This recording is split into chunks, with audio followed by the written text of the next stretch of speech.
At sa gitna ng patuloy po ng bilang ng pagtaas ng kaso ng tigdas sa ating bansa, nagbahay-bahay na ang ilang mga health workers sa Metro Manila para sa libreng bakuna kontra tigdas. Ang ika nga sa wikang Ingles, prevention is better than cure. Kaya ang paalala ng Department of Health ay huwag ipagpaliban ang pagpapakuna. Nagbabala rin ng DOH sa mga gumagamit ng kulantro bilang pangontra sa tigdas. Hindi raw yan nakakagamot sa mga may sakit. Nakatutok si Marisol Abduraman. Bit-bit ang mga injection at gamot. Sumugod ang mga taga San Juan City Health Department sa ilang lugar sa lungsod kung saan kumpirmadong may tinamaan ng tigdas. Unang tinungang barangay Kabayanan. Inisa-isa ang mga bahay. O yung mga bata sa taas, yan ang pinababa ko na. Agad binakunahan ang batang ito na bit-bit ng kanyang lola. Nagpuntahan din ang ilang nanay sa lugar, bit-bit ang kanilang mga anak. Walang outbreak ng tigdas dito sa Barangay Kabayanan sa San Juan City.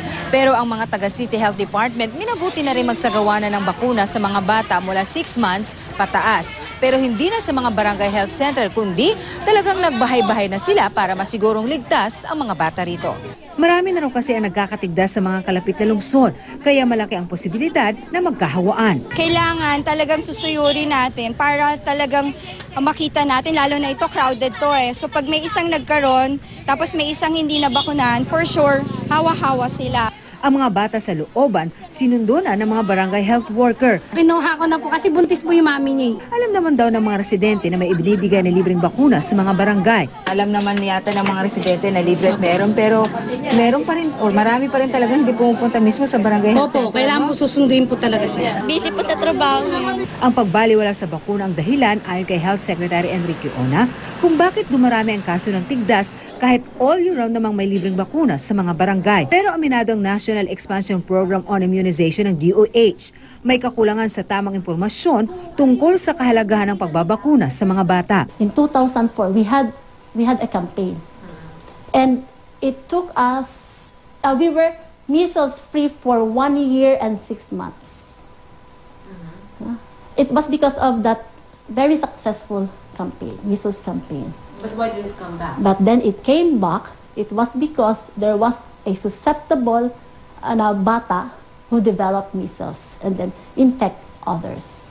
Sa ngayon, nasa 744 na ang laboratory confirmed na may tigdas sa Metro Manila. Mahigit 1,700 sa buong bansa. Madadagdagan pa raw ang bilang na ito ayon sa DOH, lalo't mabilis itong makahawa. Sa tala ng DOH Region 5, nasa 18 ang netalang kaso ng tigdas, 8 ang nasa Legazpi City, Albay. Inaasahan pa raw na tataas ang bilang sa mga susunod na araw, kaya naglagay na ang Bicol Regional Training and Teaching Hospital ng Express Lane. Payo ng DOH para iwas tigdas, panatilihing malinis ang katawan at magpabakuna.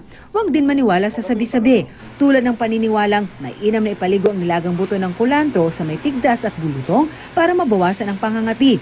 Ayon kay Health Assistant Secretary Eric Tayag, hindi raw totoong nakakagamot ng tigdas ang pagligo at pag-inom ng pinakuloang culantro seeds. Payo ng DOH, dalhin agad sa health center ang mga may tigdas para iwas komplikasyon tulad ng pulmonya at dehydration. Pagpahingay ng pasyente at huwag paglaruin o papasukin sa paaralan upang di makahawa. Painumin din ng maraming tubig at pakainin ng masustansyang pagkain. Marisol Abduraman, Nakatuto, 24 Oras.